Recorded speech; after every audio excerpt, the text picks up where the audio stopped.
Salam kita Selangor. Rakyat Selangor yang saya kasih sekalian, nama saya Amiruddin bin Syari, Menteri Besar Negeri Selangor Darul Ihsan. Sejak diberi amanah mentadbir Negeri Selangor pada tahun 2018, negeri paling maju di Malaysia, pelbagai cabaran dan rintangan telah kita lalui. Tetapi Kerajaan Pakatan Harapan Selangor tetap membantu rakyat.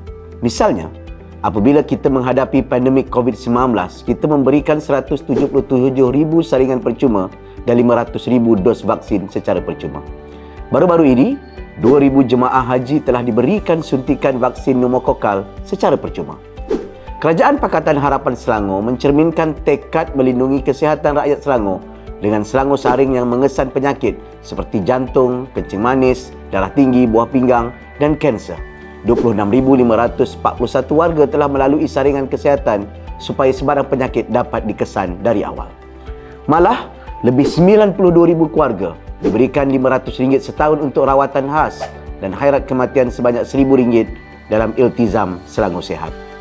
Kini, setiap warga Selangor, dari bayi sehingga warga emas yang berumur 30 hari sehingga 80 tahun dilindungi insurans insan secara percuma oleh kerajaan negeri. Untuk wanita dan keluarga pula yang memerlukan terutamanya, mereka diberikan bingkas RM300 sebulan sehingga RM3,600 setahun kepada 30,000 keluarga untuk membeli barangan makanan, bayar pengangkutan anak ke sekolah ataupun keperluan-keperluan sekolah. Jasa warga emas terus dihargai dengan baucer beli belah yang ditingkatkan dari 100 ke 150. Mereka juga diberikan RM500 bantuan khairat kematian kepada 441,880 warga emas di negeri Selangor. Kita tambah lagi dengan baucer beli belah jom shopping perayaan sebanyak RM200 kepada 190,265 warga emas bagi perayaan Hari Raya Aidilfitri, Tahun Baru Cina dan juga Deepavali. Pendidikan merupakan kunci utama ke arah peluang hidup yang lebih baik. Di Selangor, dari bangku tadika lagi, kita beri subsidi yuran tadika sebanyak RM50 setiap bulan kepada 1,834 anak-anak. Selain 62,623 pelajar telah diberikan kelas tuition secara percuma. 692 orang anak pula, terutama anak istimewa, telah didukung dalam program khas Anak Istimewa Selangor ataupun ANIS.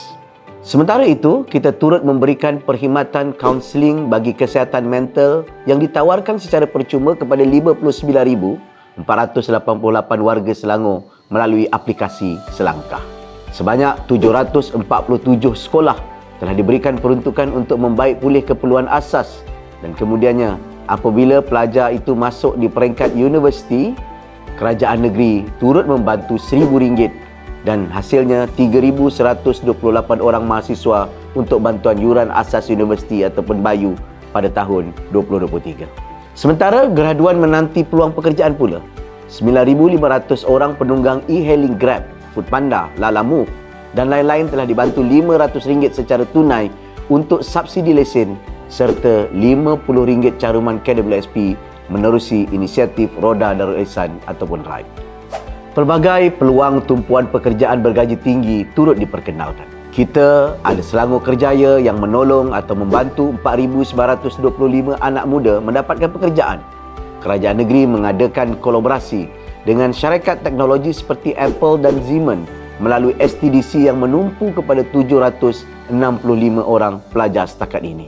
Semangat keusahawanan terus subur di Selangor yang telah memberikan fokus bantuan kepada 57,419 orang dengan pinjaman perniagaan hijrah bermula RM1,000 sehingga RM50,000.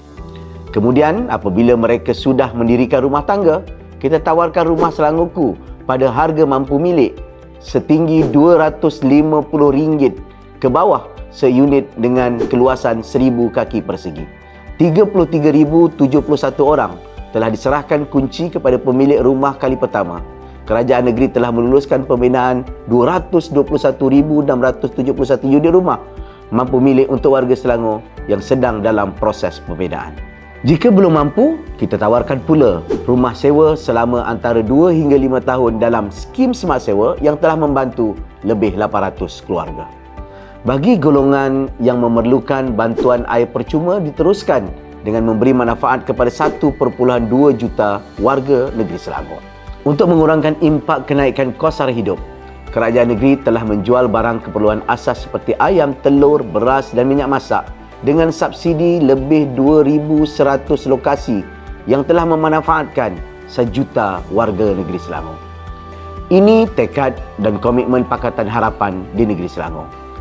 Semua program ini hanya akan dapat dilaksanakan dengan pimpinan yang bertanggungjawab, telus dan terus komited untuk berbelanja dengan berhemah dan memastikan duit rakyat dikembalikan kepada rakyat dengan adil dan saksama. Pilihan anda penting tapi mudah. You have an important but easy choice to make. Undilah harapan demi perpaduan masa depan Selangor. Vote harapan for unity and Selangor's future. Kita Selangor.